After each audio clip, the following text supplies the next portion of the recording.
like things like that. But what I'm learning in motherhood is that things might not go that way, but it's all going to be okay. And we're going to get through this together. Hey everyone, and welcome to yet another episode of Entering Motherhood, a podcast dedicated specifically to new moms going through this amazing journey in life. I'm your host, Sarah Bilger, a postpartum nutritional coach / mechanical engineer. And as always, I'm so excited to be here with you and share all of the information I've been lucky enough to obtain since becoming a mom. In this episode, we cover 4 ways to help navigate postpartum using a fun little song that goes head, shoulders, knees, and toes.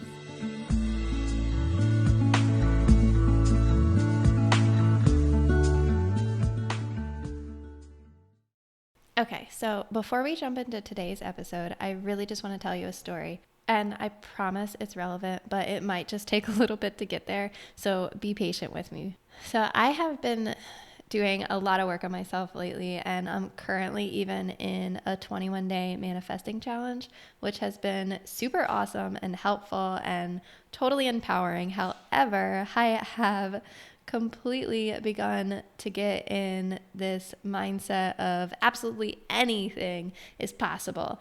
And while nothing is wrong with that, and majority of the time that is very, very helpful, there are times that the thing that you plan out, like to the T, just doesn't quite go your way. And while I still ended up getting somewhat emotional, I recovered much faster today than I have in the past from things like this. And with that, I'm counting it as a win, and I'm using it as my little 1% better for the day. So this is what happened. I had planned to get multiple items off of Facebook Marketplace this weekend, and I had mapped out where each of the pieces were and how long it was going to take to get to each of those spots and how much time I had in between. And I had told the people I'll be here at this time and there at that time and whatnot. And all of this relied on me going and getting a truck to rent so that I can fit all of the items in it, because we only have 2 vehicles and neither of them are large cars, SUV type vehicles that are capable of holding multiple number pieces of furniture. So I was like, I'm going to go there early. I'm going to go get the truck and I'm going to drive all around. I'm going to pick up all this stuff. And so I got to go pick up the truck, and I thought I was going to get kind of like a cargo van or maybe like a smaller pickup truck, because I didn't need that much room, but I needed some room. And they make me fill out the paperwork. I get all going and they're like, yeah, truck, van, truck. And I'm just assuming they know what I'm talking about and I know what they're talking about. And so I have the keys and I walk outside and I'm clicking the beeper on the truck, and I find out that the headlights that correspond to the keys that I'm holding is this massive 12-foot truck that has like one of the like moving trucks, a full on massive moving truck. And for those of you that don't know, I'm only 5 foot tall. I'm pretty petite. I am not very confident in driving a huge, massive moving truck. I have done it in the past on a highway where all you have to do is relatively stay straight, but I knew I was going to have to be going through some back roads and into people's driveways and such. So I start up this truck because I am totally convinced, like, I got this, I can do anything, nothing's impossible, what am I afraid of, totally on top of the world. And I go to back out of the parking space and I was terrified, absolutely terrified. And it's big, it's massive. I couldn't see out the back, and I start just driving around the parking lot, and I immediately just circled around and went back into the parking spot. And I just realized, you know what, like maybe I can't drive this truck.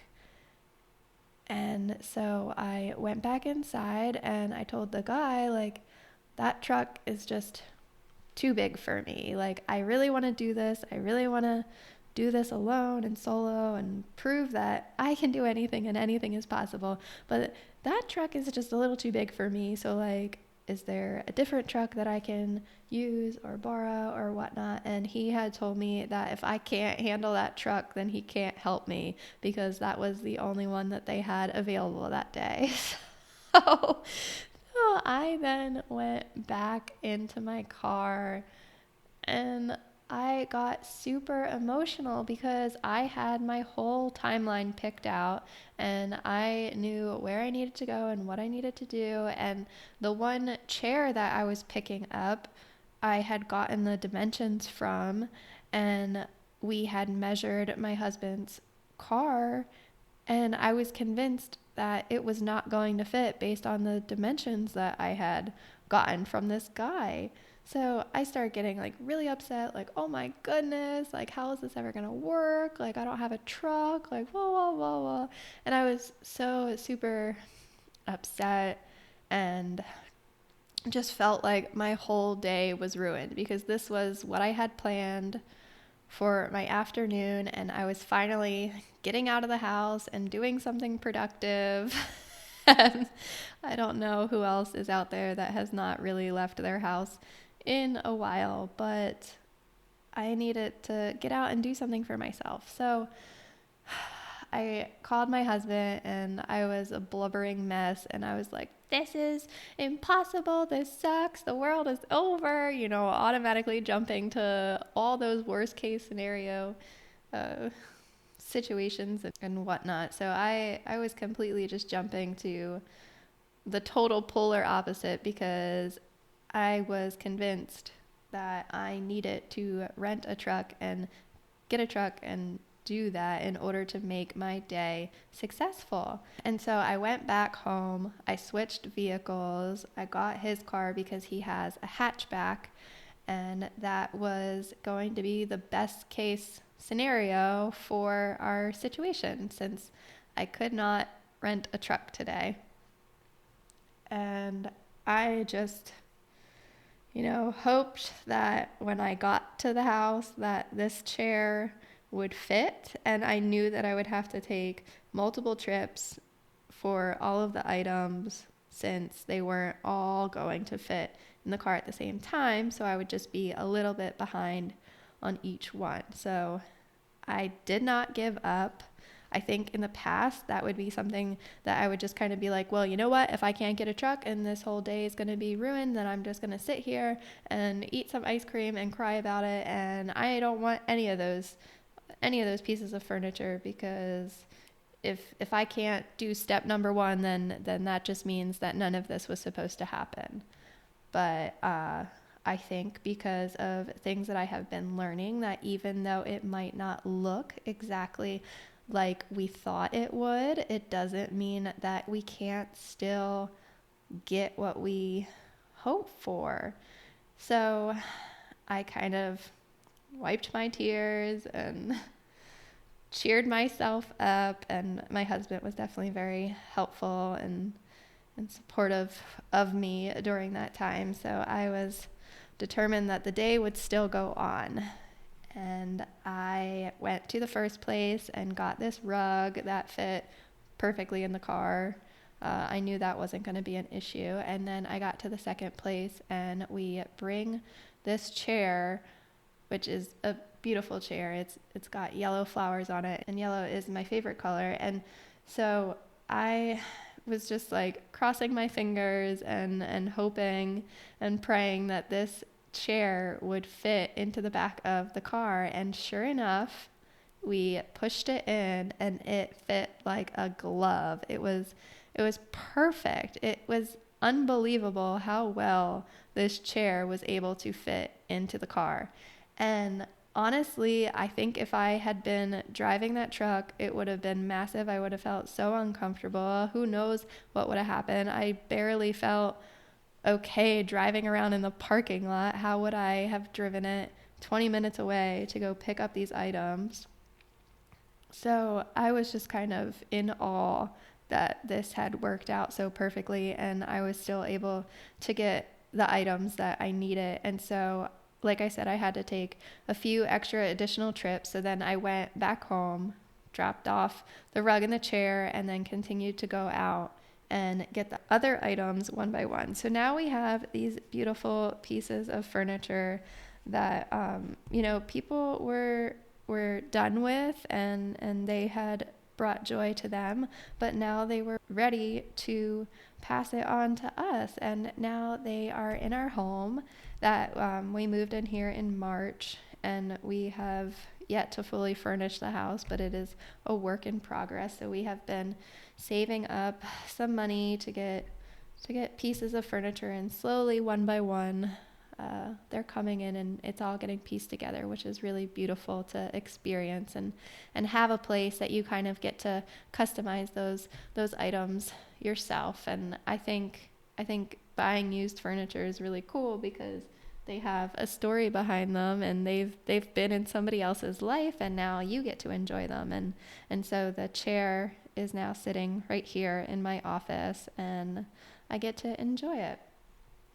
And so basically, from all of that, what I'm trying to say is that maybe sometimes things don't go exactly according to plan, but that doesn't mean that you have to give up completely and just accept defeat, because it all worked out even better than I could have imagined, and everything fit. It all worked out on time. I was back right around as Rosie was waking up after collecting all of the things. So my husband was able to do some things around the house and whatnot, and Rosie got a nice good nap in the afternoon, and I didn't miss anything. I wasn't behind, and I was able to complete all the things that I wanted to get done today. So I felt very, very accomplished, and I am proud that I didn't give up. So to anybody out there who might be going through a similar situation, I want to assure you that if you really see a plan, and if you really have something that you desire, that it might not look exactly like you envisioned or planned it out to look. I have definitely been one to plan out things to the T, and everything has to be according to plan, and step 1, 2, 3, like things like that. But what I'm learning in motherhood is that things might not go that way, but it's all going to be okay, and we're going to get through this together. So hopefully that little story helped, and maybe brought light to some situations, and maybe you can get something from it. If not, maybe it's just a funny little thing that you can laugh about and and enjoy. So there's that. And so the reason that I wanted to tell that story before this episode really began is because these things that I now kind of have learned and keep in mind during multiple situations have really helped me in situations like this. And so those things are simple steps that I have kind of learned to help navigate postpartum. And probably, honestly, you can use these things just in life in general. I think these are lessons that I probably should have learned, and maybe did learn at some point, but have kind of gotten lost or irrelevant.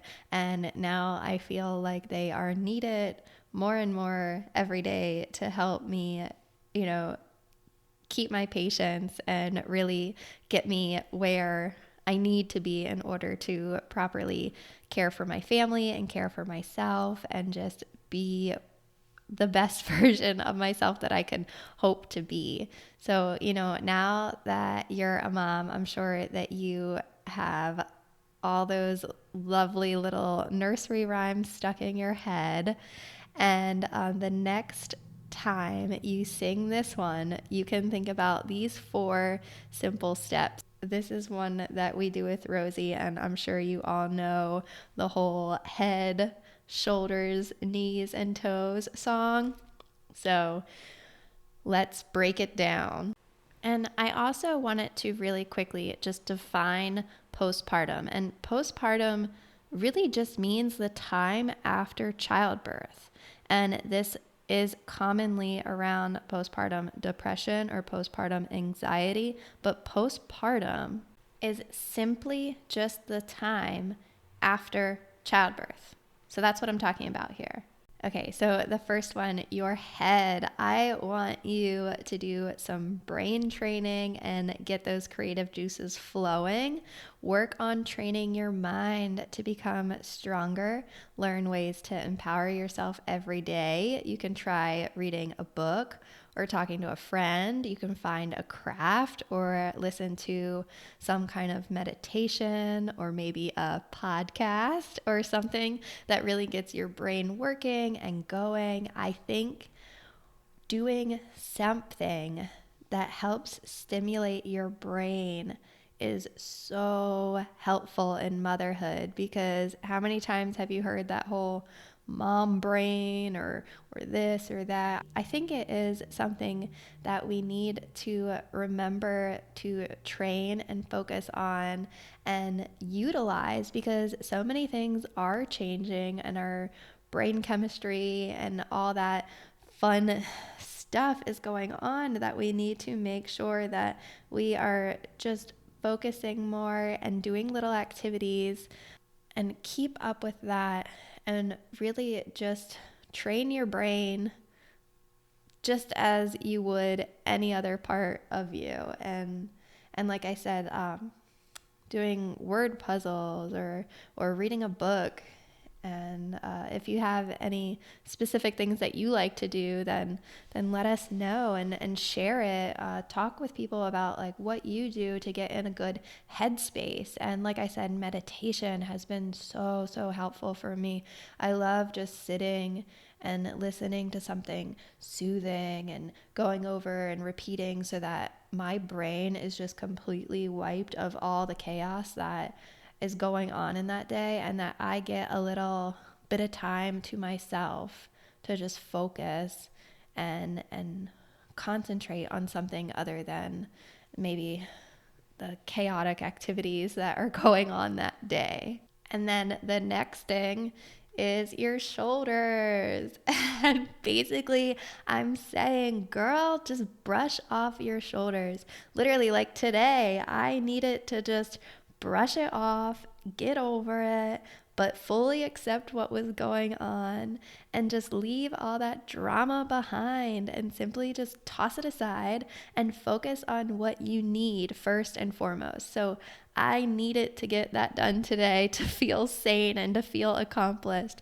And so, like I said in the past, I could have obviously just dwelled on the situation and said, well, you know what, whatever, like it's not today, like it's not working out, we'll try again tomorrow, whatnot. And you just gotta brush it off and you just gotta keep those shoulders clean and good and going, because honestly, like if we let all that dirt pile up and if we don't focus on kind of, you know, I'm not saying just like F it, forget about it, like leave it behind. Like definitely acknowledge it, but don't worry about it as much. And I know that is so hard. Trust me, I am one that can totally relate to that, but it's just going to help you out so much if you just brush off those shoulders, leave that drama behind.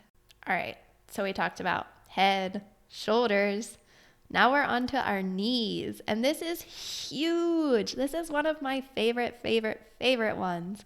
And honestly, move your body. Just get up, engage those knees, go on a walk, get some fresh air, just feel what it's like to get that blood flowing. I think so many times we're just so involved in all the activities that are going on. I sit down at work, so I am sitting a lot, and just stand up. I actually have this really neat chair that it's super neat, and it helps kind of like sit you up and work on your posture. So moving your body is something that I have found to be so essential and so helpful.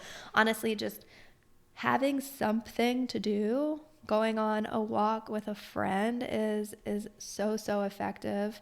And just getting out of the house, like I said, this was the first day in a while that I have really gotten out and been somewhere other than grocery shopping.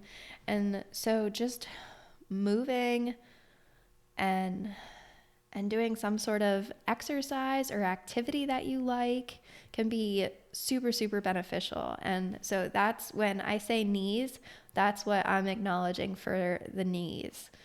And there are so many activities and things to get involved with that can help this. And I really feel like it's super beneficial if you find something that works for you and is exciting to you and motivating for you.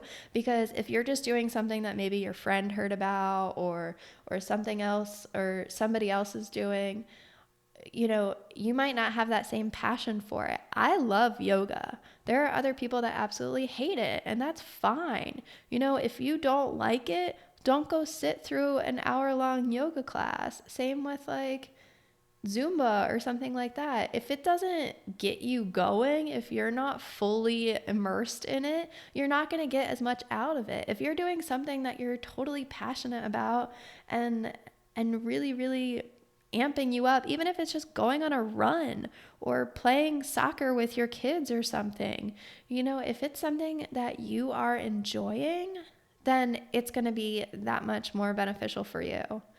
So move those knees, get your body going, and it's definitely going to make you feel better. I don't know anybody that has worked out, and I mean, maybe during it sucks and you're like, oh my gosh, whatever, but nobody really regrets doing that stuff. I don't think anybody has said that it's been bad for them. So I don't know, I just get out there, get moving, get going, and find something, because once your body is moving, it's just going to keep going. But if you're sitting there, if you're kind of stuck on the couch most of the time, or like I said, like sitting down at your desk all the time for work, like if you're sitting down right now, if you're just sitting there at your desk or lounging around, stand up, do some squats, like right now, do it. I'll count. Ready? No, just kidding. But honestly, like, go out and do something that you enjoy. Find something that's going to get you excited and move that body.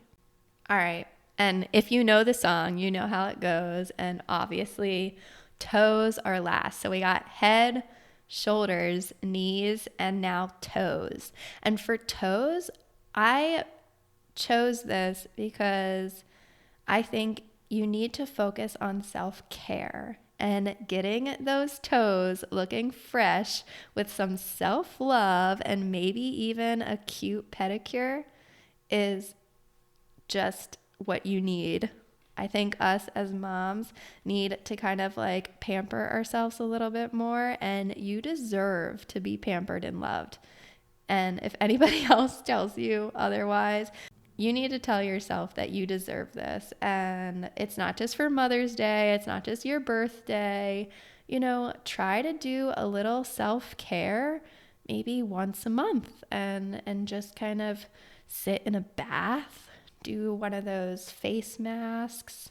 I love baths. I like to just sit and read a good book, listening to music, just sort of focusing on your body, maybe getting a new body soap or something that smells really yummy. There's so many things that you can do for self-care, and really just having a few minutes to yourself. I think a lot of times I hear moms kind of say like, oh, how am I going to fit that in? Like, I don't have time for that.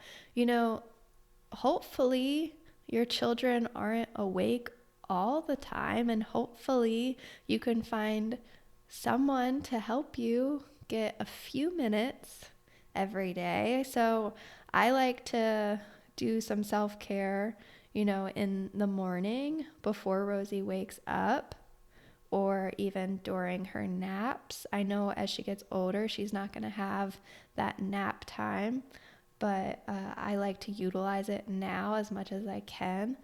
And then also, like right now, like after she goes to bed late at night, I obviously am going to stay up and do things to clean up or whatnot, but instead of, or even, self-care could be sitting and lounging around and maybe watching one of your favorite shows, like taking that time for yourself. You don't have to watch all the cartoons all day. um Having just a few minutes, maybe a glass of wine, whatever is self-love to you. So these are just 4 quick little things that I have found to be so beneficial in becoming a mom. And I hope that you can take these things and try to remember in different situations, like, hey, am I checking all these boxes? Am I looking at my head, shoulders, knees and toes? Am I working on something that's going to get my brain activity flowing?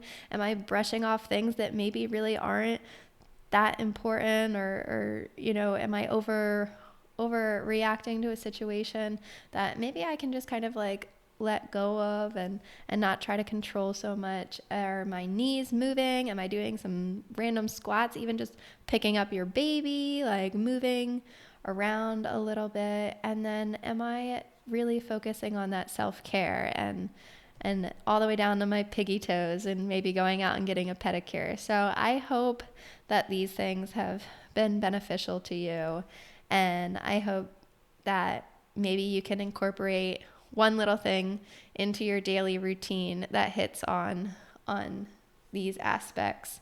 And I'm enjoying singing the nursery rhymes and all the songs and stuff, and this is one that we've really been using lately. And now when I'm singing it to her, it doesn't have to be annoying, because I'm also kind of like thinking those things through about myself. And as weird as I am, I even went through the eyes, ears, nose, and mouth. I don't know if you all need to get in that much detail, but I guess because I mentioned it, I'll just briefly kind of explain what I had for each of those. And I don't know, for eyes, I said just, looking at your perception of things and evaluating your surroundings and being more aware has been something that I have definitely incorporated into my life since becoming a mom. Your ears, listening to yourself and others more. I think, that's so important, to just take that time and lend an ear and be there to listen to what somebody else has to say. Can be super helpful in motherhood, because I think for our children, sometimes we have to be a little patient and listen to what they're trying to say to us, and take that time to hear them. And for your nose, this one I have decided to choose as to keep your nose up and just hold your head up and stand your ground and know your worth and be confident. You're a mom now, and you get to make decisions about things that go on in your life, and just owning that and keeping your nose held high, and be confident in what you are doing, because everything that you're doing is perfectly fine. You are on the right path. You are doing all the right things, and you are exactly where you need to be. So keep your nose held high, because you are amazing. And for your mouth, I said, eat to fuel your body and talk your truth. So be honest in what you're saying. Use your mouth as a valuable tool, and also fuel it with things that are going to be nutritious. You are in control of what you're eating and what you are saying. Take a moment to kind of process all these things and let me know if you've found it helpful, or if these are things that kind of you've also learned as becoming a mom. And now there's a fun little, well, the song has always existed, but now there's a fun way to remember it all and to really hone in and focus on those things that maybe we need to shed light on and help to navigate postpartum. Well, this wraps up yet another episode of Entering Motherhood. I hope that you have found this episode helpful, and if you liked it, please share it with others who might also benefit from this information. If there's anything that you'd like to know more about, or maybe you know someone who'd like to be on the show, please visit my website, enteringmotherhood.com. I'm so thrilled to be going on this journey with you and getting the amazing opportunity to help moms during this postpartum experience.